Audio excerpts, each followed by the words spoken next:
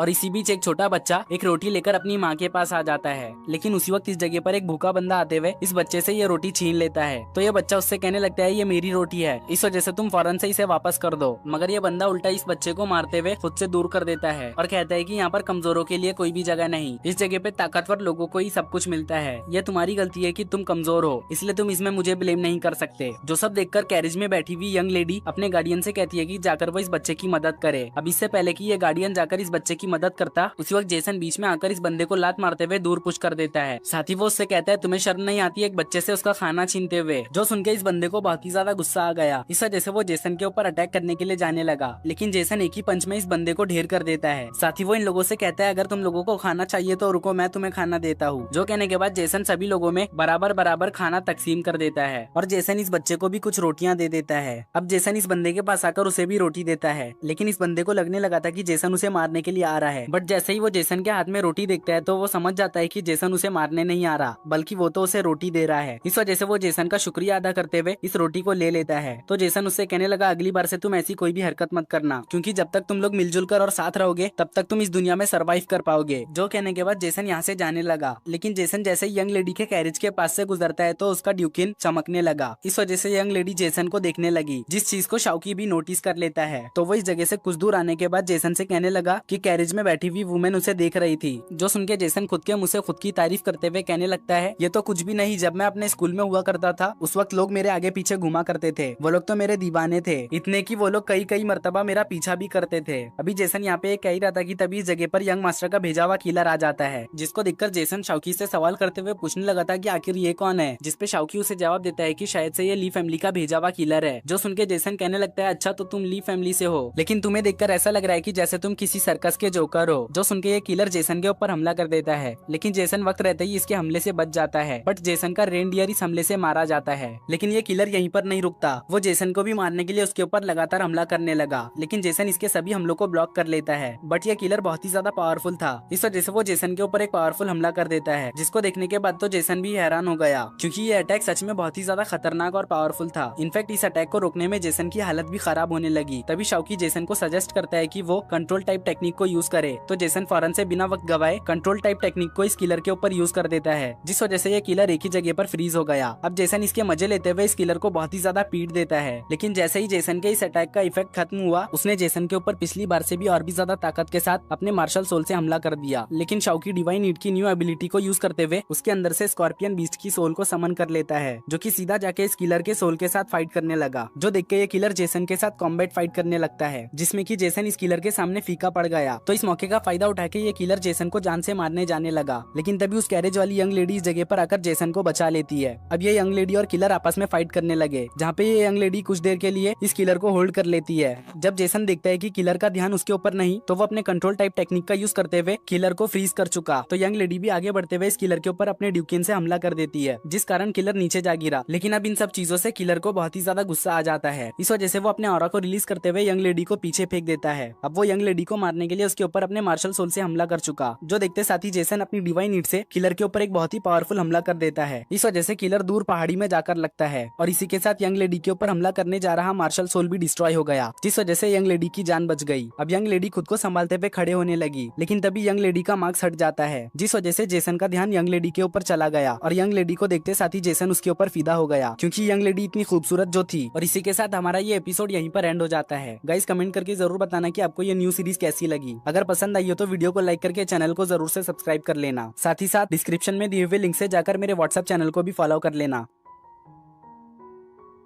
Hello दोस्तों, तो आज मैं आप लोगों के लिए एक्सप्लेन करने वाला हूँ the divine night of heavenly kingdom के पार्ट 2 को। अब हमारा ये वाला पार्ट भी वहीं से स्टार्ट होता है जहाँ पर लास्ट पार्ट एंड हुआ था। जैसा कि लास्ट पार्ट की एंडिंग में हमने देखा था कि ये किलर जेसन को मारने ही वाला था कि तभी कमर्शियल कॉमर्स की यंग लेडी आकर जेसन को बचा लेती है। लेकिन जेसन को बचाने की वजह से ये किलर यंग लेडी के ऊपर ही गुस्सा हो गया। इस वजह से उसने यंग लेडी के ऊपर जानलेवा हमला कर दिया। लेकिन जेसन वक्त रहते ही यंग लेडी को बचा लेता है। अब जेसन इस किलर का मजाक उड़ाते हुए कहने लगा था, ओए जोकर, चलो बताओ कि कैसा लगा तुम्हें मेरा सरप्राइज अटैक, मजा आया क्या? नहीं देखो बच्चों, अभी तुम मुझसे फाइट करने के लायक नहीं, अभी तुम मेरे सामने छोटे बच्चे हो, इसलिए जाओ जाकर और ट्रेनिंग करके आओ। तुम तो एक किलर के नाम पर धब्बा हो, तुम्हें तो सर्कस में होना चाहिए था क्योंकि तुम बिल्कुल जोकर जैसे दिखते हो। यकीन मानो अगर तुमने सर्कस में काम करना शुरू कर दिया तो तुम बहुत पैसे छाप सकते हो। इनफैक्ट तुम्हें ये किलिंग वगैरह करने की जरूरत भी नहीं पड़ेगी। अब किलर को इतनी सारी अच्छी बातें सिखाने के बाद जेसन कमर्शियल कॉमर्स की यंग लेडी का शुक्रिया अदा करने लगा क्योंकि उसने एंड मोमेंट पर आकर उसकी जान बचाई थी। लेकिन कमर्शियल कॉमर्स की यंग लेडी जेसन से कहती है कि तुम्हें मेरा शुक्रिया अदा करने की कोई भी जरूरत नहीं, शुक्रिया तो मुझे कहना चाहिए क्योंकि कुछ देर पहले तुमने मेरे फैलाए गए रायते को जो समेटा था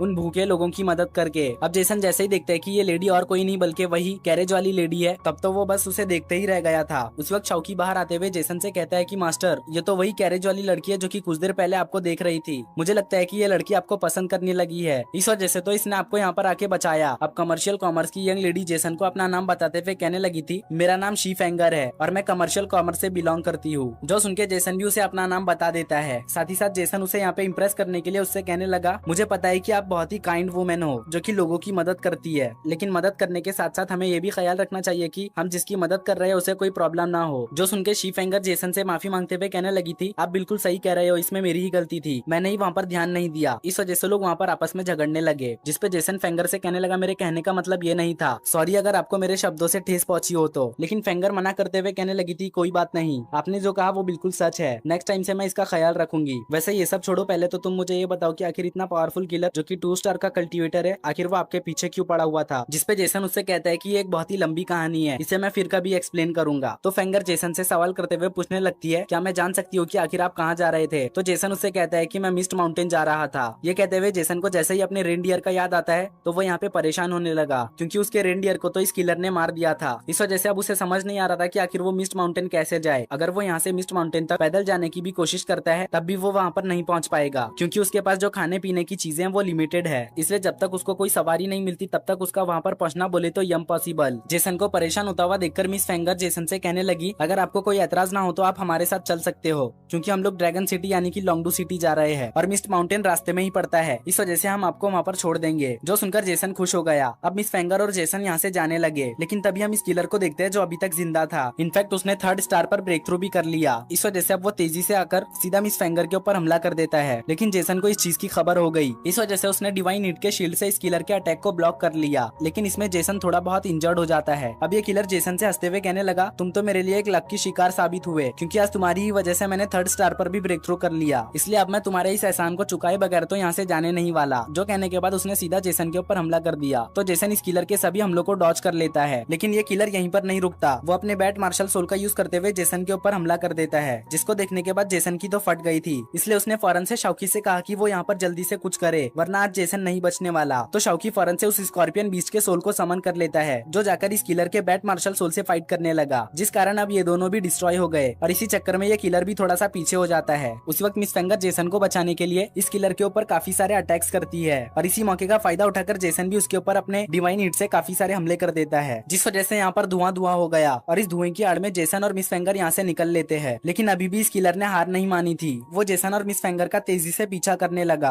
अब इसी के साथ हमारा सीन शिफ्ट होकर ली फैमिली के ऊपर आता है, जहाँ पर लीबाओ के फादर यानी कि लिन फैमिली के फिलहाल के एक्टिंग चीफ अपने सामने बैठे लिन फैमिली के यंग मास्टर लिन गोंगजी से कहने लगा, मास्टर मैंने जो आपको लास्ट टाइम गिफ्ट दिया था आखिर आपने उसका क्या किया? तो यंग मास्टर कहने लगता है, मैंने उसे ड्रैगन सिटी के लॉर्ड को दे दिया। जो सुन के लीबाओ का फादर लिन फैमिली के यंग मास्टर से कहने लगता है, आखिर आपने इतनी कीमती चीज ड्रैगन सिटी के लॉर्ड को कैसे दे दिया? आपको पता भी है उस चीज को हासिल करने के लिए मैंने अपनी फैमिली की पूरी आधी वेल्थ उसके ऊपर लगा दी थी, तो आखिर आप उसे इतनी आसानी से किसी और को कैसे दे सकते हो? जिसपे यंग मास्टर लीबाओ के फादर से कहने लगा था, देखो अगर तुम्हें पावरफुल फैमिलीज के साथ रिश्ते बनाने हैं तो उसके लिए तुम्हें इन्वेस्ट तो करना ही होगा। ये चीज तुम्हारे लिए कोई नुकसान की नहीं है, तुम इसे अपना फ्यूचर इन्वेस्टमेंट समझ सकते हो। अभी ये दोनों आपस में इसी तरह से गुफ्तगू कर ही रहे थे कि तभी इस जगह पर लिंगलोंग तेजी से अंदर आकर अपने सेकंड अंकल के पास जोर जोर से रोने लगी और उससे कहने लगी कि अंकल आखिर आपने मेरी मदर को सजा क्यों दिया? प्लीज मेरी मदर को छोड़ दीजिए, अगर आप चाहे तो उनके बदले मुझे सजा दे सकते हो। लिंगलोंग को यहाँ पर देखकर लीबाओ का फादर उससे कहने लगा, लगा, बेवकूफ कहीं की, आखिर तुम्हारी हिम्मत कैसे भी मेरे स्पेशल गेस्ट के सामने इतना बड़ा हंगामा खड़ा करने की। जो कहते हुए वो लिंगलोंग को मारते हुए खुद से दूर कर देता है और अपने सबऑर्डिनेट से कहता है कि वो लिंगलोंग को लेकर जाकर इसकी माँ की तरह ही इसे कैद कर दे। जो सुनकर लिबाओ के फादर के सबऑर्डिनेट लिंगलोंग को लेकर जाकर कैद कर देते हैं। जिसके बाद अब लिन फैमिली का यंग मास्टर यहाँ से जाते हुए लिबाओ के फादर से कहने लगा, मैं आराम करने के लिए जा रहा हूँ, इस वजह से मुझे डिस्टर्ब मत करना, लेकिन हाँ अगर मेरा किलर वापस आया तो मुझे फौरन से खबर कर देना। जो सुनकर लिबाओ का फादर उससे कहता है कि आप बेफिक्र हो जाए, वो जैसे ही जेसन को मारकर वापस आएगा मैं आपको फौरन से खबर कर दूंगा। इसी के साथ हमारा सीन शिफ्ट होकर जेसन और मिस फेंगर के ऊपर आता है, जो कि लिन फैमिली के किलर से बचकर भाग रहे थे। लेकिन ये किलर भी बहुत ही ज्यादा ढीठ था, वो तो इन दोनों का पीछा छोड़ने का नाम ही नहीं ले रहा था। जिस वजह से अब जेसन फौरन से यूटर्न मारते हुए इस किलर के ऊपर अपने डिवाइन हीट से हमला करने चला गया। लेकिन अब जेसन और इस किलर के कल्टीवेशन लेवल में एक बहुत ही बड़ा गैप आ चुका था। इस वजह से इस किलर ने जेसन को बहुत ही आसानी से घायल कर दिया। जो देखते साथ ही मिस फेंगर भी उसके ऊपर हमला करने लगी। लेकिन ये किलर बहुत ही तेजी से मिस फेंगर के सभी हमलों को डॉच करते हुए मिस फेंगर के बहुत ही ज्यादा करीब आ जाता है और अब वो मिस फेंगर को घायल करने ही वाला था कि उसी वक्त जेसन ने अपने डिवाइन हीट से इस किलर के सर के ऊपर वार कर दिया, जिस कारण इस किलर को बहुत ही ज्यादा गुस्सा आ जाता है। वहीं पे जेसन उल्टा इस किलर को जोकर बोल के चिढ़ा रहा था। साथ ही साथ वो उससे कह रहा था कि तुम्हारा टारगेट मैं हूँ, इसलिए तुम वहाँ क्या कर रहे हो, चलो जल्दी से आओ और मुझे पकड़ कर दिखाओ। अब जेसन को उकसाने की वजह से इस किलर का गुस्सा तो 7वें आसमान में पहुंच चुका था। इस वजह से वो बिना वक्त गवाए तेजी से जेसन का पीछा करने लगा। साथ ही साथ वो उसके ऊपर काफी सारे स्लैश अटैक भी करता है, लेकिन जेसन ने इस किलर के सभी स्लैश अटैक को डॉच कर लिया। वहीं पे मिस फेंगर भी इस किलर का पीछा कर रही थी, इसलिए ये किलर सोचता है क्यों ना पहले जाकर वो मिस फेंगर को निपटा ले, क्योंकि वैसे भी मिस फेंगर जेसन के कंपैरिजन में एक इजी टारगेट थी। तो अब वो बहुत ही तेजी से मिस फेंगर के पीछे आकर उसके ऊपर अपने क्लॉ से हमला कर देता है। लेकिन उसी वक्त जेसन बीच में आ गया, जिस वजह से इस किलर का अटैक सीधा जेसन की छाती को चीर देता है और जेसन के चेस्ट में एक बहुत ही बड़ा होल कर देता है। जो देखकर तो मिस फेंगर काफी ज्यादा घबरा गई, लेकिन ये किलर खुशी से फूले नहीं समा रहा था, क्योंकि फाइनली उसने अपने टारगेट को अब जाकर हिट कर लिया है। इस वजह से उसने फौरन से जेसन की बॉडी को साइड में पटक दिया। जो देखते साथ ही मिस फेंगर जेसन की तरफ भागने लगी और उसके पीछे पीछे ये किलर भी मिस फेंगर को मारने के लिए आने लगा। जिन सब चीजों को जेसन भी देख पा रहा था और अब वो जान पाता कि आखिर आगे क्या हुआ, उससे पहले ही वो बेहोश हो गया। अब वो सीधा अपने आप को अपने सोल सी में मौजूद हेवनली किंगडम के एक ब्रोकन माउंटेन पे पाता है, जिस जगह को देखने के बाद वो शाओकी से सवाल करते हुए पूछने लगा था कि आखिर वो किस जगह पर है। तो शाओकी उसे बताने लगा था कि ये हेवनली किंगडम का एक ब्रोकन माउंटेन है और अभी के लिए आप डेथ के बहुत ही ज्यादा करीब हो, लेकिन अगर आपने इस माउंटेन को रिपेयर कर दिया तो आपकी जान बच सकती है, क्योंकि इससे आपके पास एक हीलिंग एबिलिटी आ जाएगी जो कि आपकी डिस्ट्रॉय हुई सोल बॉडी को वापस से रिकवर कर सकती है। जो सुनते साथ ही जेसन फौरन से इस माउंटेन को रिबिल्ड करने के काम में लग जाता है, जिसमें कि शाओकी भी जेसन का साथ दे रहा था। वहीं पे हम बाहर की तरफ मिस फेंगर को देखते हैं, जो कि इस किलर के लास्ट अटैक की वजह से बहुत ही बुरी तरह से घायल हो चुकी थी। अब ये किलर मिस फेंगर के पास जाकर उससे कहने लगा था कि अब तो वो लड़का भी नहीं रहा, इस वजह से चलो मैं भी देखता हूँ कि आखिर तुम्हें कौन बचाता है। जो कहते साथ ही वो मिस फेंगर को मारने के लिए उसके ऊपर अपना आखिरी अटैक करने लगा, लेकिन उससे पहले ही एक रॉड आकर उसके हाथ में घुस जाता है, जिस वजह से वो मिस फेंगर को नहीं मार पाता। तभी हमें पता चलता है कि मिस फेंगर की जान को बचाने वाला और कोई नहीं बल्कि उसी का गार्डियन लियानबाओ है। अब अपने गार्डियन लियानबाओ को यहाँ पर देखकर मिस फेंगर भी थोड़ा सा रिलैक्स हो गई। अब गार्डियन लियानबाओ फौरन से मिस फेंगर के पास आकर उसे संभालते हुए उससे पूछने लगा, मिस आप ठीक तो, कहीं आपको कोई चोट तो नहीं आई? लियानबाओ की बात सुनकर मिस फेंगर उससे कहने लगी, आप मेरी फिक्र ना करें, मैं बिल्कुल ठीक हूँ, लेकिन अभी के लिए जेसन की हालत बहुत ही ज्यादा खराब है, इसलिए जल्दी से जाकर उसे बचा लीजिए। तो गार्डियन लियानबाओ फौरन से जाकर जेसन को चेक करने लगे, जहाँ पे जेसन को चेक करने के बाद उन्हें पता चलता है कि जेसन की सोल बॉडी पूरी तरह से डिस्ट्रॉय हो चुकी है। इस वजह से अब जेसन का जिंदा बच पाना बहुत ही ज्यादा मुश्किल है। तो मुझे लगता है कि अब हमें यहाँ से चलना चाहिए। लेकिन मिस फेंगर उसे जवाब देती है कि मैं जेसन को छोड़कर यहाँ से कहीं नहीं जाऊंगी, क्योंकि जेसन की ये जो हालत है वो मुझे बचाने की चक्कर में हुई है। अपनी सोल पावर जेसन के अंदर ट्रांसफर करने लगी। ये देख के गार्डियन लियानबाओ उसे ऐसा ना करने के लिए कहता है, क्योंकि इस दुनिया में किसी भी कल्टीवेटर के लिए उसकी सोल पावर बहुत ही ज्यादा कीमती होती है। तभी ये किलर गार्डियन लियानबाओ से कहने लगा, बुड्ढे आखिर तेरी हिम्मत कैसे भी मेरे मामले में टांग अड़ाने की, लगता है तू जिंदा नहीं रहना चाहता। इस किलर की बात को सुनकर गार्डियन लियानबाओ गुस्सा हो गए और वो गुस्से में इस किलर के ऊपर हमला करते हुए उससे कहने लगे, जल्दी से यहाँ से दफा हो जाओ, इससे पहले कि मेरा मूड यहाँ पे खराब हो जाए। लेकिन ये किलर अब भी यहाँ से नहीं जाता। वो गार्डियन लियानबाओ को धमकी देते हुए कहने लगा था, तुम्हें पता नहीं आज के दिन तुमने किसे ऑफेंड किया है, अगर इस बारे में मेरे मास्टर को पता चल गया तो वो तुम्हें जिंदा नहीं छोड़ेंगे। इस किलर की बात को सुनकर लियानबाओ उससे कहने लगे, मैं जानता हूँ कि तुम लिन फैमिली के कुत्ते हो जिसे बस भौंकना आता है, भले ही तुम लिन फैमिली से हो, लेकिन तब भी तुम मेरा कुछ भी नहीं बिगाड़ सकते। इनफैक्ट अगर इस जगह पर लिन गॉन्गजी भी होता तो वो भी मेरा कुछ नहीं बिगाड़ पाता। जो सब कहते हुए गार्डियन लियानबाओ इस किलर के काफी ज्यादा पास आ चुके चुके थे, जिस वजह से ये किलर अपने ऑरा को रिलीज करते हुए गार्डियन लियानबाओ को खुद से दूर करने की कोशिश करता है। लेकिन उसकी ये कोशिश बस कोशिश ही रह जाती है, क्योंकि गार्डियन लियानबाओ तो उसके ऑरा प्रेशर से टस से मस नहीं होते। उसी वक्त हमारा सीन शिफ्ट होकर वापस से जेसन के ऊपर आता है, जो कि अभी भी इस माउंटेन को रीबिल्ड करने में लगा हुआ था। लेकिन इससे पहले कि जेसन इस माउंटेन को रीबिल्ड कर पाता, उसकी सोल पावर पूरी तरह से एग्जॉस्ट हो जाती है, जिस कारण वो थककर नीचे गिरने लगा। लेकिन उसी वक्त फेंगर की सोल पावर आकर जेसन को सपोर्ट करने लगी, जिस वजह से जेसन को यहाँ पर थोड़ा बेहतर फील होने लगा। तभी शाओकी जेसन से कहने लगा, मास्टर शायद से कोई अपनी सोल पावर आपकी बॉडी में ट्रांसफर कर रहा है, इस वजह से आपको भी इस मौके का फायदा उठाते हुए फौरन से अपना काम मुकम्मल कर लेना चाहिए। जो सुनते ही जेसन अपनी पूरी ताकत का यूज करते हुए इस माउंटेन को रीबिल्ड करने लगा। अब कुछ ही देर में जेसन इस माउंटेन को रीबिल्ड कर लेता है, जिस वजह से इस माउंटेन का तो पूरा हुलिया ही चेंज हो चुका था। अब ये माउंटेन पहले जैसा नहीं रहा, ये माउंटेन बहुत ही ज्यादा खूबसूरत हो चुका था और इस माउंटेन की खूबसूरती को तो जेसन देखते ही रह जाता है। वहीं पे हम बाहर की तरफ मिस फेंगर को देखते हैं, जिसकी हालत बहुत ही ज्यादा खराब हो गई। इस वजह से वो यहाँ पर बेहोश हो जाती है, क्योंकि उसने अपनी काफी सारी सोल पावर जेसन के बॉडी में ट्रांसफर कर दी थी, इसलिए अब वो एग्जॉस्ट हो चुकी थी। जो देखकर तो गार्डियन लियानबाओ को उसकी फिक्र होने लगी। उसी वक्त जेसन की सारी इंजरीज हील होते हुए जेसन की डिवाइन ईट भी अपग्रेड हो गई, साथ ही साथ उसे एक न्यू हीलिंग स्किल भी मिल जाती है, जिस वजह से अब वो यहाँ पे काफी ज्यादा खुश हो चुका था। वो खुश होते हुए कहने लगा, अगर इस मर्तबा वो जोकर भी मुझसे फाइट करने के लिए आ गया तो मैं बहुत ही आसानी से उसे हरा दूंगा। ये कहते ही जेसन को याद आता है कि जब वो बेहोश हो रहा था तो उस वक्त उस किलर ने मिस फेंगर के ऊपर हमला कर दिया था। इस वजह से वो शाओकी से कहने लगता है, अब हमें फौरन से मिस फेंगर के पास जाना होगा, पता नहीं अब वो कैसी होगी, मैं बस उम्मीद करता हूँ कि वो सही सलामत हो। ये कहते साथ ही जेसन हड़बड़ाहट में उठ गया और उठते साथ ही जेसन इधर उधर देखकर मिस फेंगर को तलाश करने लगा। तभी उसे अपने सामने मिस फेंगर दिखाई देती है, जो कि अभी के लिए बिल्कुल सही सलामत थी, जो देखकर जेसन को भी सुकून आ गया।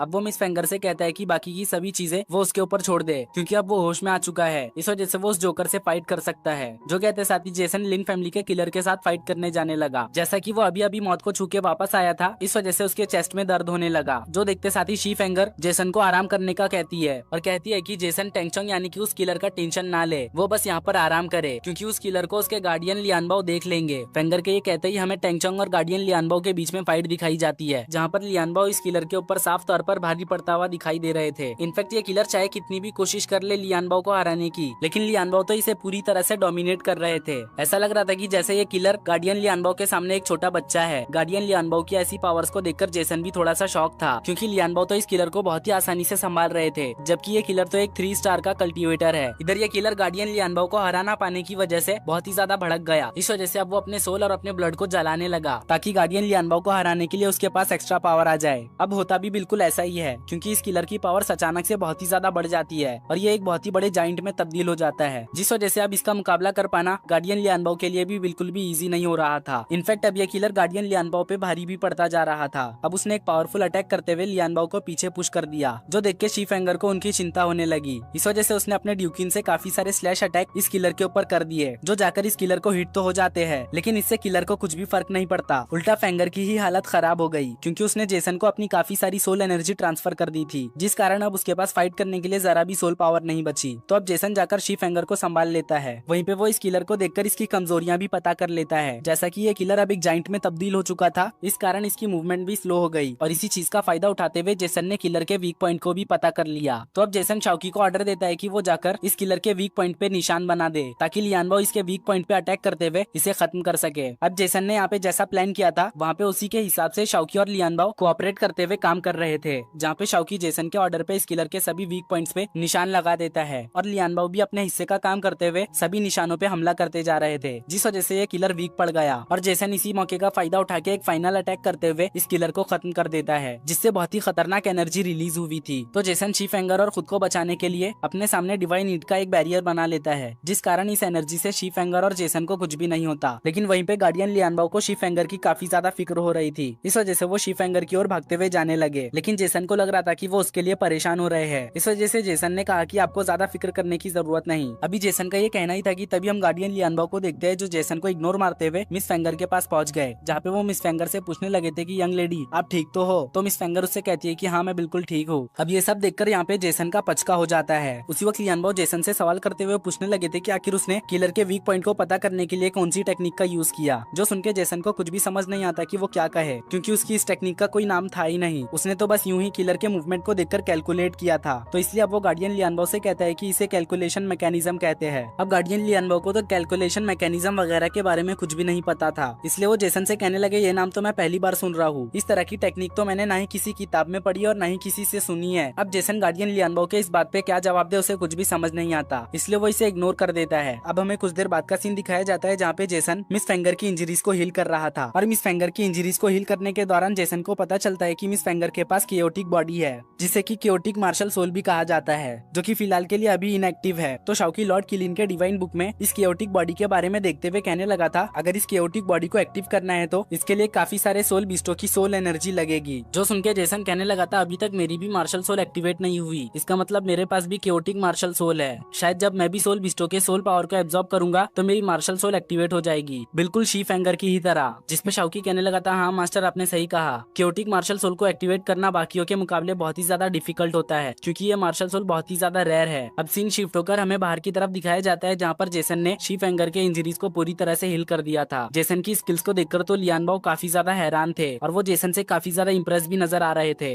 इसी वजह से उन्होंने जेसन से पूछा कि आखिर ये कौन सी स्किल थी जिसका यूज करते हुए उसने अभी मिस फेंगर को हील किया। तो जेसन जवाब देता है कि उसने जिस स्किल को यूज किया है वो हेवनली हीलिंग स्पिरिचुअल टेक्निक है। हेवनली हीलिंग स्पिरिचुअल टेक्निक का नाम सुनकर तो शी फेंगर काफी ज्यादा हैरान थी, क्योंकि ऐसा कहा जाता है कि इस टेक्निक को बस वही लोग यूज कर सकते हैं जिसके पास केओस पावर हो। तो जेसन मुस्कुराते हुए शी फेंगर से कहने लगा था, हाँ मेरे पास केओस पावर है, और इसको पाने के लिए मुझे काफी सारी पापड़े बेलनी पड़ी। इनफैक्ट इसके लिए मुझे जिंदगी और मौत के फेज से होकर भी गुजरना पड़ा, तब जाकर मुझे ये टेक्निक हासिल हुई है। गाइस वो यहाँ पर इसी तरह से बड़ी बड़ी बातें करते हुए शी फेंगर को इम्प्रेस करने की कोशिश कर रहा था। अब वो शी फेंगर को बताता है कि उसके पास भी कियोटिक बॉडी है, जिस वजह से वो भी केओस पावर का यूज कर सकती है, लेकिन अभी के लिए जो उसकी कियोटिक बॉडी है वो एक्टिवेट नहीं हुई है। लेकिन अभी के लिए जेसन के पास उसकी कियोटिक बॉडी को एक्टिवेट करने का एक तरीका है, इसलिए उसे फिक्र करने की जरूरत नहीं। जब मिस्ट माउंटेन का उसका काम खत्म हो जाएगा तो वो ड्रैगन सिटी आकर उसकी कियोटिक बॉडी को एक्टिवेट करने में उसकी हेल्प करेगा, क्योंकि शी फेंगर ने उसकी जान जो बचाई है। अगर उस वक्त फेंगर ने अपनी सोल पावर जेसन को ना दी होती तो आज जेसन जिंदा नहीं होता। इसलिए जेसन को चाहे जो कुछ भी क्यों ना करना पड़े, वो हमेशा फेंगर का साथ देगा।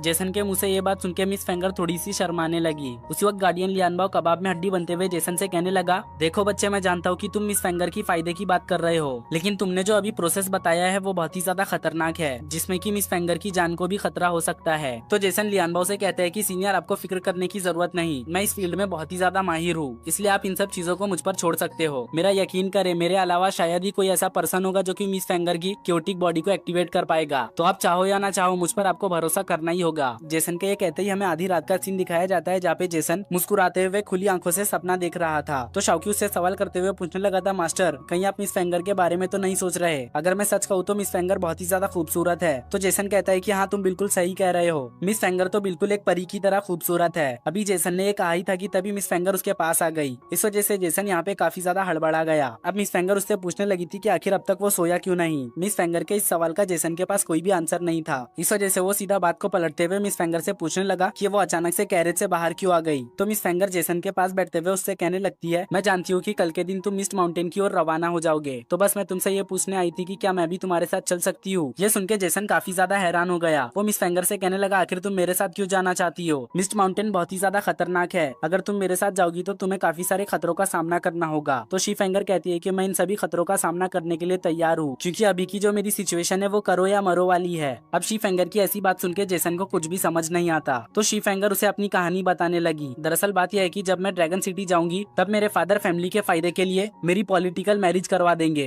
क्योंकि अब तक मेरी मार्शल सोल एक्टिवेट नहीं हुई, जिस वजह से मैं 1 स्टार लेवल पे ही फंस कर रह गई हूँ। जब तक मेरी मार्शल सोल एक्टिवेट नहीं हो जाती तब तक मैं अपनी आगे की कल्टीवेशन नहीं कर सकती। अभी के लिए मैं एक यूजलेस के सिवाय कुछ भी नहीं। मैं अपनी इस काबिलियत से मेरी फैमिली को कोई भी फायदा नहीं पहुंचा सकती, इसीलिए मेरे फादर फैमिली के लिए मेरी पॉलिटिकल मैरिज करवाना चाहते हैं, और इसके सपोर्ट में मेरा सौतेला भाई भी है, इसलिए अब मेरे पास कोई भी ऑप्शन नहीं। अब ये मेरे पास एक आखिरी चांस है जिसको कि मैं गवा नहीं सकती। शी फेंगर की बातों को सुनकर जेसन उसे अपने साथ लेकर जाने के लिए राजी हो गया, जो सुन के तो शी फेंगर काफी ज्यादा खुश हो जाती है। वो खुशी के मारे जेसन के काफी ज्यादा क्लोज आ गई, जिस वजह से यहाँ का माहौल थोड़ा सा एम्बेरेस्ड हो गया। लेकिन अब जेसन उससे प्रॉमिस करता है कि वो हमेशा उसके साथ रहेगा और उसे सपोर्ट करेगा, चाहे फिर कैसी भी सिचुएशन क्यों ना हो। और इसी के साथ अब सुबह भी हो जाती है, जहाँ पे जेसन अपनी नींद पूरी करके अभी उठाई था कि तभी उसे शी फेंगर की आवाज आने लगी, जो कि वो जेसन के साथ जाने के लिए लियानबाओ को मनाने की कोशिश कर रही थी, लेकिन लियानबाओ इसके लिए राजी नहीं हो रहे थे क्योंकि लियानबाओ के हिसाब से जेसन अभी के लिए बहुत ही ज्यादा कमजोर है। इस वजह से वो शीफेंगर को प्रोटेक्ट नहीं कर पाएगा और इसी कारण की वजह से लियानबाओ शीफेंगर को जेसन के साथ जाने की परमिशन नहीं दे रहे थे। लेकिन तभी जेसन बीच में आते हुए लियानबाओ से कहने लगा, सीनियर आपको बिल्कुल भी फिक्र करने की जरूरत नहीं, मैं मिस फेंगर का पूरा ख्याल रखूंगा, इसलिए आप मिस फेंगर को मेरे साथ भेज सकते हो। जो सुनकर लियानबाओ जमीन पे एक गोल दायरा बनाकर उसके अंदर खड़े हो गए। साथ ही वो जेसन से कहने लगे, अगर तुमने मुझे इस गोल दायरे से बाहर निकाल दिया तब मैं मान लूंगा कि तुम मिस फेंगर को प्रोटेक्ट कर सकते हो। जो सुनकर जेसन भी इसके लिए तैयार हो गया। अब वो लियानबाओ के अटैक से खुद को बचाते हुए बहुत ही तेजी में उनके ऊपर हमला कर देता है, जहाँ पर वो लियानबाओ के साथ कुछ देर hand to hand combat fight करता है। लेकिन लियानबाओ अपने कोनी से हिट करते हुए जेसन को पीछे धकेल देते हैं। जो देखते साथ ही जेसन अपने डिवाइन हीट का यूज करते हुए लियानबाओ के ऊपर हमला कर चुका, लेकिन लियानबाओ ने जेसन के डिवाइन हीट से खुद को बचाते हुए जेसन के ऊपर काउंटर अटैक कर दिया। तो जेसन अपने डिवाइन हीट का एक प्रोटेक्टिव बैरियर बनाते हुए लियानबाओ के अटैक से खुद को प्रोटेक्ट कर लेता है। लेकिन लियानबाओ का अटैक काफी ज्यादा पावरफुल था, जिस वजह से वो जेसन के शील्ड के साथ टकराते साथ ही एक जोरदार एनर्जी रिलीज करता है, जिससे कि खुद लियानबाओ भी नहीं बच पाते।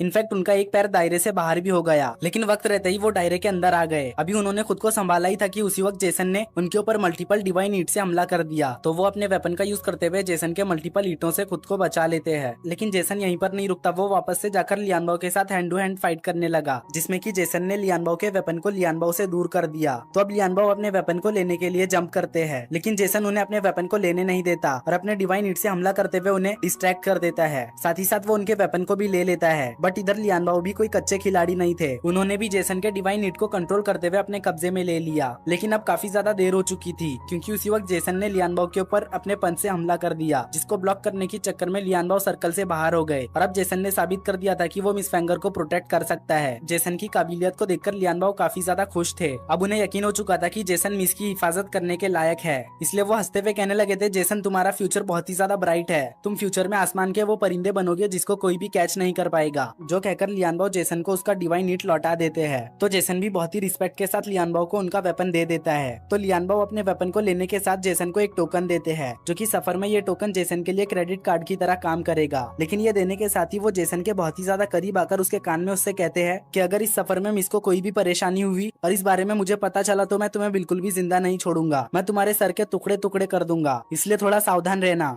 जो सुनके जेसन एक फीकी सी स्माइल कर देता है। वहीं पे मिस फेंगर भी काफी ज्यादा खुश थी, क्योंकि अब वो अपनी जिंदगी में पहली मर्तबा अकेले सफर करेगी, वो भी बिना किसी रोक टोक और बिना फैमिली के चिंता के। और इसी सीन के साथ हमारा ये एपिसोड यहीं पर एंड हो जाता है। गाइज, अगर आपको मेरी एक्सप्लेनेशन वीडियो जरा भी अच्छी लगी हो तो वीडियो को लाइक करके चैनल को जरूर से सब्सक्राइब कर लेना। साथ ही साथ प्यारा सा एक कॉमेंट भी कर देना, क्योंकि आपके प्यारे प्यारे कॉमेंट्स को देखकर मुझे बहुत ही ज्यादा मोटिवेटेड फील होता है। ऐसा लगता है जैसे हेलो दोस्तों, तो आज मैं आप लोगों के लिए एक्सप्लेन करने वाला हूँ the divine night of heavenly kingdom के पार्ट 3 को। अब एपिसोड की स्टार्टिंग होती है, जहाँ पर जेसन और शीफेंगर ट्रेवल करते हुए फ्लावर सिटी तक आ पहुंचे थे। फ्लावर सिटी को देखकर तो जेसन बहुत ही ज्यादा हैरान था, क्योंकि फ्लावर सिटी बहुत ही ज्यादा खूबसूरत है। जेसन को हैरान होता हुआ देखकर शीफेंगर उसे बताते हुए कहने लगी थी, ये फ्लावर सिटी इस कॉन्टिनेंट का पैराडाइज माना जाता है, क्योंकि ये जगह जितनी ज्यादा खूबसूरत है उतनी ही ज्यादा पीसफुल है। इस वजह से यहाँ पर दुनिया भर से कल्टिवेटर्स और बिजनेसमैन आते हैं, क्योंकि ये जगह अपॉर्चुनिटीज से भरी पड़ी है। जो सुनकर जेसन का मन कर रहा था कि वो हमेशा के लिए यहीं पर रुक जाए, लेकिन वो यहाँ पर हमेशा के लिए नहीं रुक सकता, क्योंकि वो इस दुनिया से बिलोंग नहीं करता।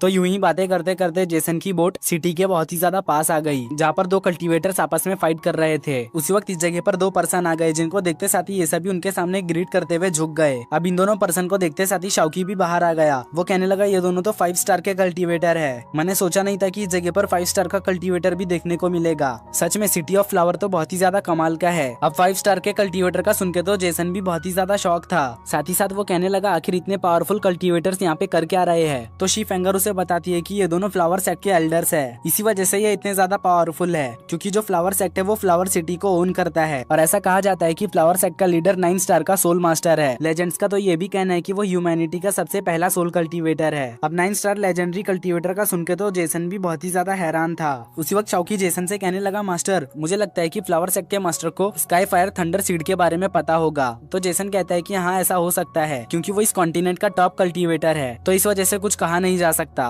Guys, sky fire thunder seed क्या है, अभी के लिए हमें इसके बारे में कुछ भी नहीं बताया गया, इसलिए हो सकता है इस चीज के बारे में हमें आगे आने वाले एपिसोड्स में पता चले। अब जेसन और शीफेंगर एक अच्छे होटल की तलाश करने लगे, जहाँ इसी दौरान एक बंदा जेसन और शीफेंगर के ऊपर नजर रखे हुए था, और ये बंदा और कोई नहीं बल्कि लिन फैमिली के यंग मास्टर लिनसोंग का आदमी था। अब जेसन और शीफेंगर चलते हुए एक अच्छे से होटल में आ पहुंचे, जहाँ पे पहुंचने के बाद शीफेंगर इस जगह की ओनर को उसके और जेसन के लिए रूम अरेंज करने को कहती है। साथ ही साथ वो इस ओनर से ये भी सवाल करती है कि फ्लावर सिटी से मिस्ट माउंटेन तक जाने का रास्ता किधर पर है। तो वो बताती है कि फ्लावर सिटी से मिस्ट माउंटेन तक जाने का जो रास्ता है वो अभी के लिए बंद है, क्योंकि लॉन्ग डायनेस्टी और यी डायनेस्टी के बीच में वॉर चल रहा है। लेकिन कुछ रास्ते ऐसे भी है जिनसे होकर मिस्ट माउंटेन तक जाया जा सकता है और वहाँ तक ले जाने का काम लाओशन करता है, इसलिए आप जाकर उससे डील कर सकते हो। जो सुनकर शीफेंगर ओनर को एक गोल्ड टेल देते हुए उसका शुक्रिया अदा करती है। तो ओनर भी इस गोल्ड टेल को पाने के बाद काफी ज्यादा खुश हो जाती है। अब जेसन लाओशन के पास आकर उससे मिस्ट माउंटेन तक जाने के बारे में पूछने लगा, लेकिन लाओशन को देखकर ऐसा लग रहा था कि जैसे कि वो इस बारे में जेसन से बात नहीं करना चाहता। तो जेसन इसे मनाने के लिए इस होटल का सबसे महंगा वाइन ऑर्डर कर देता है। साथ ही साथ वो लाओशन के वाइन को फेंकते हुए उससे कहने लगता है, ब्रदर आखिर तुम इस जैसे चीप वाइन को कैसे पी सकते हो, चलो आज के दिन मैं तुम्हें असली वाइन का मजा चखाता हूँ। अभी जेसन का ये कहना ही था कि उसी वक्त होटल की ओनर इस होटल के सबसे महंगे वाइन को लाते हुए लाओशन के टेबल पर रख देती है। साथ ही साथ वो इस वाइन के बारे में बताते हुए कहने लगी थी, ये वाइन 500 सोने के सिक्कों का है, क्योंकि इसे बनाने के लिए पूरे 30 साल लगे हैं। अब इतने महंगे वाइन को अपने सामने देखकर लाओशन तो बहुत ही ज्यादा हैरान हो चुका था, क्योंकि उसे यकीन नहीं हो रहा था कि कोई इतने महंगे वाइन को भी पी सकता है। तो जेसन उससे कहता है कि तुम्हें इतना ज्यादा हैरान होने की जरूरत नहीं, क्योंकि सक्सेसफुल लोग महंगी चीजें ही इस्तेमाल करते हैं। अब लाओशन इस बोतल के वाइन को थोड़ा सा अपने कप में डालते हुए उसे टेस्ट करते हुए जेसन से पूछने लगा था कि चलो बताओ कि तुम लोग कितने जन हो, ताकि मैं उस हिसाब से प्रिपरेशन कर सकूं। जिसपे जेसन उससे कहता है कि हम लोग 2 जन हैं। जो सुनने के बाद लाओशन पहले 100 गोल्ड कॉइन्स बोलने वाला था, लेकिन तभी उसे ख्याल आता है कि जेसन तो बहुत ही ज्यादा रीच है, उसके पास तो अंधाधुन पैसा है, क्योंकि उसने इतनी महंगी वाइन खरीदने में जरा भी हिचकिचाहट नहीं की। तो इसलिए वो 100 ना बोल के 200 कॉइन्स बोलता है।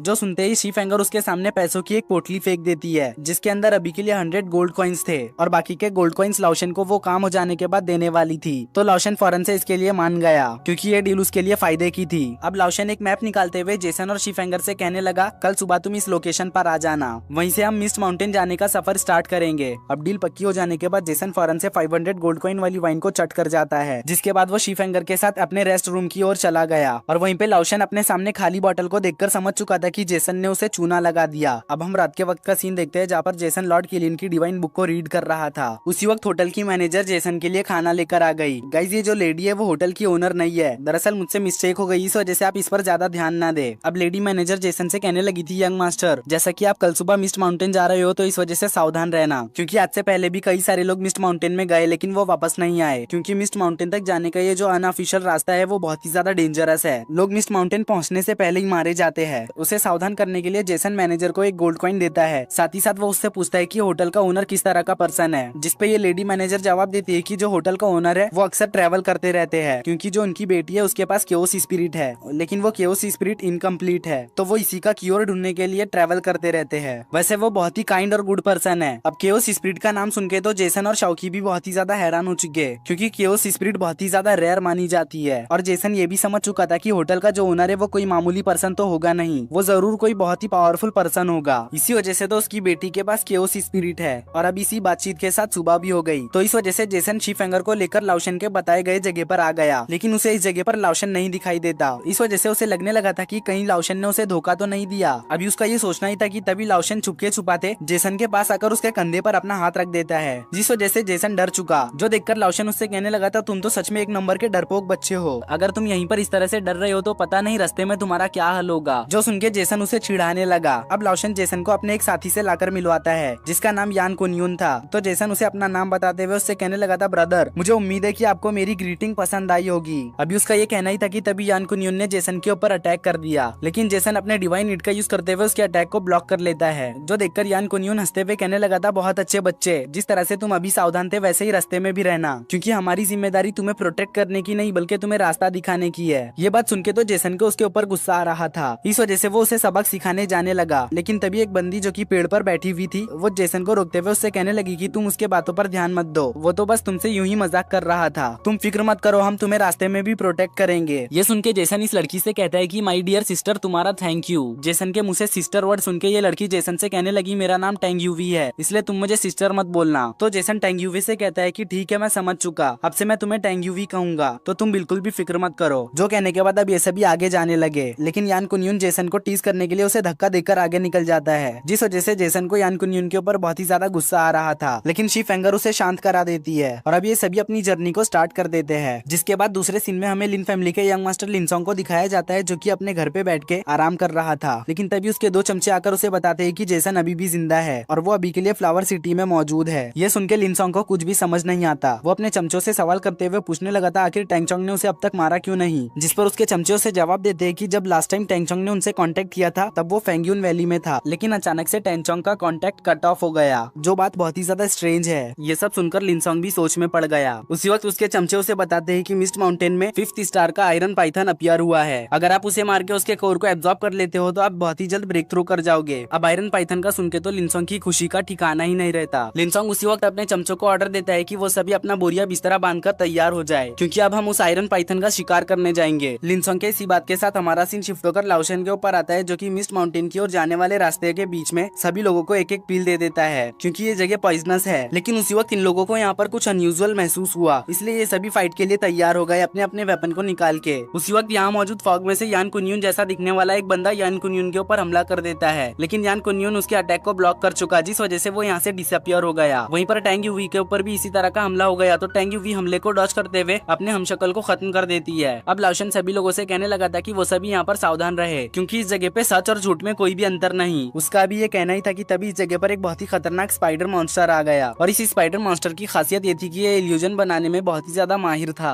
अब लाओशन और यान कुनयुन इस स्पाइडर मॉन्स्टर से फाइट करने लगे, लेकिन इस स्पाइडर मॉन्स्टर की चमड़ी बहुत ही ज्यादा मोटी थी, जिस वजह से यान कुनयुन और लाओशन के अटैक्स इसके ऊपर कुछ भी असर नहीं कर रहे। ये देखकर लाओशन समझ चुका था कि इसके बॉडी के ऊपर अटैक करने से कोई भी फायदा नहीं होगा। इस वजह से उसने इसके लेग्स के ऊपर हमला कर दिया, जिस वजह से इसके कुछ लेग्स कट गए। अभी एक तरफ लाओशन और यान कुनयुन इस स्पाइडर से फाइट कर रहे थे कि वहीं दूसरी तरफ एक और स्पाइडर जेसन की तरफ बढ़ने लगा, और जेसन के ऊपर उसके हमशक्ल से ही हमला करवा देता है, लेकिन जेसन अपने हमशक्ल को खत्म कर चुका। उसी वक्त सेकंड स्पाइडर जेसन के सामने से गायब होकर उसके ऊपर पीछे से हमला करने की कोशिश करता है, लेकिन वक्त रहते ही टैंग यूवी इस स्पाइडर को ब्लॉक कर चुकी, तो जेसन भी अपने डिवाइन नीड को थ्रो करते हुए इस स्पाइडर को डिस्ट्रैक्ट करके टैंग यूवी की मदद करता है, और टैंग यूवी भी इस मौके का फायदा उठाकर अपने दोनों डैगर्स इस स्पाइडर मॉन्स्टर के बॉडी के ऊपर घुसा चुकी। साथ ही साथ वो जेसन और शीफेंगर से कहने लगी कि तुम दोनों यहाँ से दूर चले जाओ, क्योंकि तुम दोनों इस स्पाइडर के मैच नहीं। लेकिन जेसन और शीफेंगर यहाँ से नहीं जाते। ये दोनों फैसला करते हैं कि वो यहीं पर रहकर स्पाइडर मॉन्स्टर को खत्म करने में टैंग यूवी की मदद करेंगे। तो अब जेसन और शीफेंगर स्पाइडर मॉन्स्टर से लड़ने में टैंग यूवी का साथ देने लगे, लेकिन स्पाइडर मॉन्स्टर इन लोगों की सोच से भी ज्यादा ताकतवर था। इस वजह से उसने टैंग यूवी को नीचे गिराकर उसके शोल्डर के अंदर अपने लेग्स को घुसा दिया। साथ ही साथ वो यहाँ पर अपना डोमिनेंस शो करने के लिए जोर जोर से रोर करने लगा, जिस वजह से यान कुनयुन की नजर टैंग यूवी पे पड़ गई। लेकिन उसी वक्त जेसन अपने डिवाइन हीट को थ्रो करते हुए इस स्पाइडर को अपने पीछे लगा लेता है, जिस वजह से यहाँ पर टैंग यूवी की जान बच जाती है। अब शीफेंगर आकर टैंग यूवी को संभालने लगी। वहीं पे हम जेसन को देखते हैं जो इस स्पाइडर को अपने पीछे भगा रहा था, लेकिन इस स्पाइडर ने जेसन के ऊपर हमला कर दिया। तो जेसन अपने डिवाइन हीट के शील्ड से इस स्पाइडर के अटैक को जैसे तैसे करके ब्लॉक करने लगा, लेकिन स्पाइडर के अटैक को ब्लॉक करने में जेसन बहुत ही ज्यादा स्ट्रगल कर रहा था। उसी वक्त यान कुनयुन बीच में आते हुए इस स्पाइडर के ऊपर हमला कर चुका, जिस वजह से अब ये स्पाइडर जेसन को छोड़ के यान कुनयुन के साथ फाइट करने लगा। लेकिन यान कुनयुन एक पावरफुल वॉरियर था, इस वजह से उसने अपने स्वॉर्ड को स्पाइडर मॉन्स्टर के सर के अंदर घुसा दिया, और इसी मौके का फायदा उठा के जेसन भी अपने डिवाइन हीट को बड़ा करते हुए इस स्पाइडर मॉन्स्टर के ऊपर हमला कर देता है, जिस वजह से ये स्पाइडर मॉन्स्टर यहीं पर खत्म हो चुका। वहीं इधर लाओशन ने भी दूसरे स्पाइडर को ठिकाने लगा दिया। साथ ही साथ वो चिल्लाते हुए कहता है जिस किसी को भी इस स्पाइडर मॉन्स्टर के सोल को एब्जॉर्ब करना है वो मुझसे इस स्पाइडर मॉन्स्टर को 2 सोने के सिक्कों में खरीद सकता है। तो जेसन फौरन से लाओशन को 2 सोने के सिक्के देकर इस स्पाइडर मॉन्स्टर को खरीद लेता है, क्योंकि वो इस स्पाइडर मॉन्स्टर के सोल को एब्जॉर्ब करना चाहता था। बट इस स्पाइडर मॉन्स्टर को एब्जॉर्ब कर पाना जेसन के लिए आसान नहीं होने वाला था, क्योंकि ये एक 3 स्टार का बहुत ही खतरनाक मॉन्स्टर है। इस वजह से शाओकी जेसन से कह रहा था कि मास्टर इसमें बहुत ही ज्यादा रिस्क है, इसलिए मैं तो कहता हूँ कि आपने इसे एब्जॉर्ब नहीं करना चाहिए। लेकिन जेसन उससे कहता है भले ये कितना भी ज्यादा रिस्की क्यों ना हो, मैं तो इस स्पाइडर मॉन्स्टर के सोल को एब्जॉर्ब करके ही रहूंगा, क्योंकि इससे मेरी ताकत और भी ज्यादा बढ़ जाएगी। वहीं पे जेसन की बात सुनकर यान कुनयुन जेसन का मजाक उड़ाते हुए हंसने लगता है। यह देखकर शीफेंगर को यान कुनयुन के ऊपर गुस्सा आ गया, लेकिन जेसन उसे शांत कराकर वहीं पे रोक देता है, और अब जेसन यहाँ पर बिना वक्त गवाए कल्टीवेशन करते हुए इस स्पाइडर मॉन्स्टर के सोल को एब्जॉर्ब करने लगा। वहीं पे टैंग यूवी भी अपने जख्म पर मलम पट्टी कर रही थी, और बाजू में यान कुनयुन और लाओशन सो रहे थे। उसी वक्त इन दोनों की नींद टूट गई, और अब लाओशन कहने लगा था बस बहुत हो गया, हम यहाँ पर कब से बैठे हैं लेकिन अब तक इसका सोल को एब्जॉर्ब करके हुआ नहीं। अब हम यहाँ पर इसके लिए ज्यादा देर तक इंतजार नहीं करेंगे, क्योंकि पिछले कई घंटों से हम बस यहाँ पर इंतजार कर रहे हैं। ये कहते हुए यान कुनयुन और लाओशन यहाँ से जाने लगे, लेकिन शीफेंगर उन्हें रोकने की कोशिश करती है, ये कहते हुए कि अगर ये लोग यहाँ से चले जाएंगे तो वो और जेसन मिस्ट माउंटेन तक कैसे जाएंगे। जिस पर लाओशन कहता है कि हमारी जिम्मेदारी तुम्हें बस रास्ता दिखाने की थी, न कि जब तुम सोल बिस्टो के सोल को एब्जॉर्ब कर रहे हो तब तुम्हें प्रोटेक्ट करने की। तभी टैंग यूवी भी कहती है कि हम लोग यहाँ पर जेसन को अकेले छोड़कर नहीं जा सकते, क्योंकि मिस्ट माउंटेन का रास्ता बहुत ही ज्यादा कॉम्प्लेक्स है, वो कभी भी अकेला मिस्ट माउंटेन तक नहीं पहुँच पाएगा, इसलिए हमें यहाँ पर रुककर थोड़ा और इंतजार करना चाहिए। लेकिन यान कुनयुन कहता है कि यह जगह बहुत ही ज्यादा खतरनाक खतरनाक है, क्योंकि अभी के लिए हम जिस जगह पर मौजूद है इसके आसपास बहुत ही खतरनाक मॉन्स्टर्स मौजूद है, जिनका सामना तो हम बिल्कुल भी नहीं कर पाएंगे। इसलिए बेहतर यही होगा कि हमें यहाँ से चले जाना चाहिए। यहाँ पर रुके रहना मतलब मौत को दावत देना। जो सब सुन के टेंग्यूवी कहती है अच्छा ठीक है, अगर तुम दोनों को यहाँ से जाना है तो तुम दोनों यहाँ से जा सकते हो। मैं यहाँ पर रहकर जेसन को प्रोटेक्ट करूंगी, क्योंकि उसने भी क्रिटिकल सिचुएशन में मेरी मदद की थी, तो इसलिए मैं उसे यहाँ पर ऐसे ही छोड़कर नहीं जा सकती। जो सब सुनने के बाद अब यानकुनियन और लाओशन यहाँ से जाने लगे। वहीं पे हम जेसन को देखते हैं जो अपने सोलसी के अंदर स्पाइडर मॉन्स्टर के सोल से फाइट कर रहा था। वो उसे काबू में करके एब्जॉर्ब करने की कोशिश कर रहा था, लेकिन स्पाइडर मॉन्स्टर ताकतवर होने की वजह से उसका सोल भी बहुत ही ज्यादा ताकतवर था, जिस कारण उसने जेसन की हवा टाइट कर दी। लेकिन फिर भी जेसन हार नहीं मानता। वो जैसे तैसे करके फाइनली इस मॉन्स्टर को एब्जॉर्ब करने में कामयाब हो चुका। जेसन के इस मॉन्स्टर को एब्जॉर्ब करते साथ ही उसे एक और हेवनली किंगडम के माउंटेन को रीबिल्ड करने का टास्क मिलता है। तो जेसन फौरन से जाकर इस टास्क को भी कंप्लीट कर चुका, जिस वजह से जेसन को फॉग इल्यूजन टेक्निक मिल गई। अब जेसन फौरन से अपने सोलसी से बाहर आ गया, जहाँ पर शिफेंगर जेसन को बताती है कि यानकुनियन और लाओशन बहुत ही ज्यादा बुरे हैं, वो दोनों हमें यहाँ पे छोड़कर चले गए, लेकिन मिस टेंग्यूवी तुम्हें प्रोटेक्ट करने के लिए यहाँ से कहीं नहीं गई। जो सुन के टेंग्यूवी कहती है कि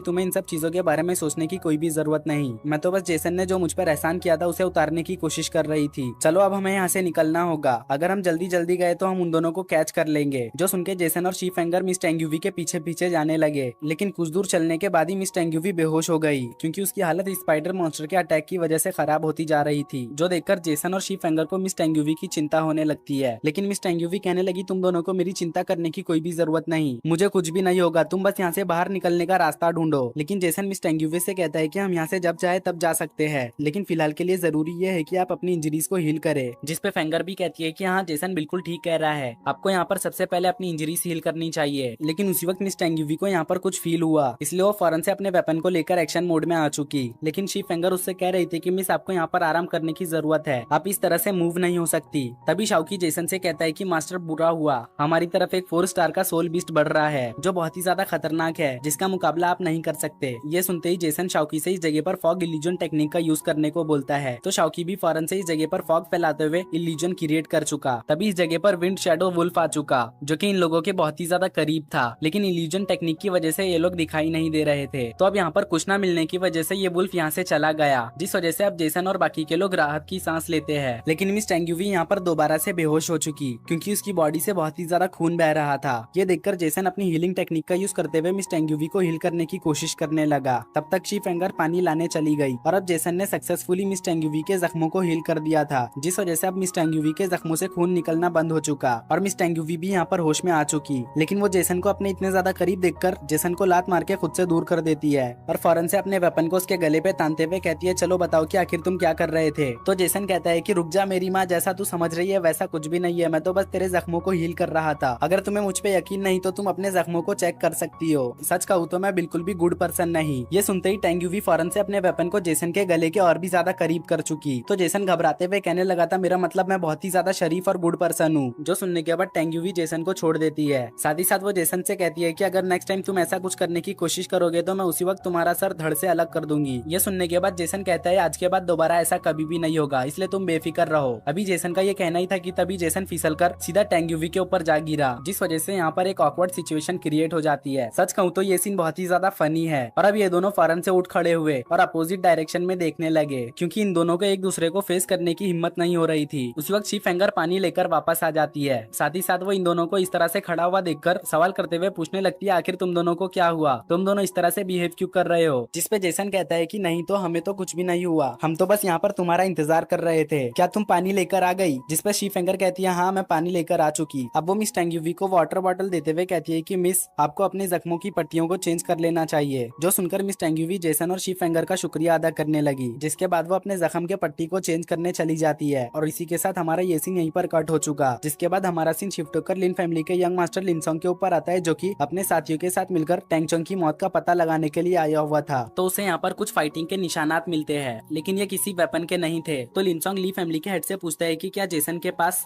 कोई खास तरह का डिवाइन वेपन था, लेकिन ली फैमिली का हेड कहता है कि नहीं तो जेसन के पास ऐसा कोई भी खास तरह का डिवाइन वेपन नहीं था। तभी लीबाओ कहता है नहीं जेसन के पास एक वेपन था, मैंने उसके हाथ में एक ईंट देखा था जिसका इस्तेमाल करते हुए उसने मुझे और मेरे साथियों को खूब पीटा था। ये सुन के लिनसोंग को लीबाओ के ऊपर गुस्सा आ चुका, इस वजह से वो लीबाओ को मारते हुए उससे कहने लगा बेवकूफ कहीं के, भला एक मामूली से ईंट से कोई 3 स्टार सोल मास्टर को कैसे खत्म कर सकता है, जरा सोच समझ के बोलो। अगर नेक्स्ट टाइम तुमने तुमने मेरे सामने इस तरह की बेतुकी बातें की तो मैं तुम्हें जिंदा नहीं छोड़ूंगा। तभी लिबाओ का फादर बीच में आते हुए लिनसोंग से कहने लगा, यंग मास्टर मेरा बेटा नादान है, इसलिए उसे माफ कर दीजिए। उसी वक्त इस जगह पर लिनसोंग का एक बंदा आकर उसे बताता है कि मिस्ट माउंटेन के एंट्रेंस के पास जो उसके जासूस है उन्होंने खबर भेजी है कि जेसन वहाँ पर नहीं पहुंचा, वो तो मिस्ट माउंटेन के आसपास भी नहीं दिखाई दे रहा। जो सुनकर लिनसोंग कहता है, अभी के लिए उस जेसन को छोड़ दो, कभी ना कभी तो वो हमारे हाथ लगेगा ही। फिलहाल हम जिस काम के लिए आए हैं सबसे पहले उस पर ध्यान दो। चलो अब यहाँ से, बाद में मैं उस कमीने जेसन को भी देख लूंगा। एक मरतबा बस मुझे ब्रेक थ्रू कर लेने दो। लिनसोंग के इसी बात के साथ हमारा ये मजेदार सा एपिसोड यहीं पर एंड हो चुका। गाइज अगर आपको ये वीडियो जरा भी पसंद आई हो तो वीडियो को लाइक करके चैनल को जरूर से सब्सक्राइब कर लेना। साथ ही साथ डिस्क्रिप्शन में दिए हुए लिंक से जाकर मेरे व्हाट्सएप चैनल को भी फॉलो कर लेना, क्योंकि वीडियो के रिलेटेड जो कुछ भी होता है मैं आप लोगों को वहीं पर खबर करता हूँ।